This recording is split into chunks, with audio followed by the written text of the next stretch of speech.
Goa IRB पुलिशेक मेळटलो मतदानाचो हक्क।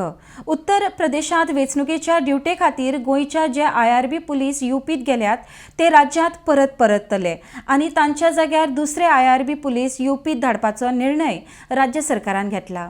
उत्तर प्रदेशात वेंचणूक ड्युटेर गेल्ले आनी टपाल मतदानापासून वंचीत उरिल्ल्या सुमार 500 गोंय आयआरबी पुलिसांक मतदानाचो हक्क मेळोवपाक राज्यांत आपोवपाचे आसा। तांच्या जाग्यार 1 मार्चाक तितलेच पुलीस गोंयच्यान उत्तर प्रदेशात वचपाक भायर सरले। फाटल्या कांय दिसांपासून वेंचणूक गैरव्यवस्थापनेचेर टिका जाल्ल्यान गोंय सरकारान हो निर्णय घेतला। येवपी 10 मार्चाक विधानसभा वेंचणुकेची मतमेजणी जातली। राज्यांत जेन्ना 14 फेब्रुवारीक मतदान जाल्लें तेन्ना त्याच दिसा सुमार 900 आयआरबी पुलिसांक गोंयच्यान उत्तर प्रदेश वेंचणूक सुरक्षा व्यवस्थापने खातीर धाडिल्ले। ताका लागून खुबश्या जाणांक टपाल मतांचें मतदान करपाक मेळूंक ना। तांचो मत मारपाचो हक्क हिसकायलो म्हूण सगळे कडेन टिका जावपाक लागिल्ली। ताका लागून राज्य सरकारान हो निर्णय घेतला। RDX Goa bureau report.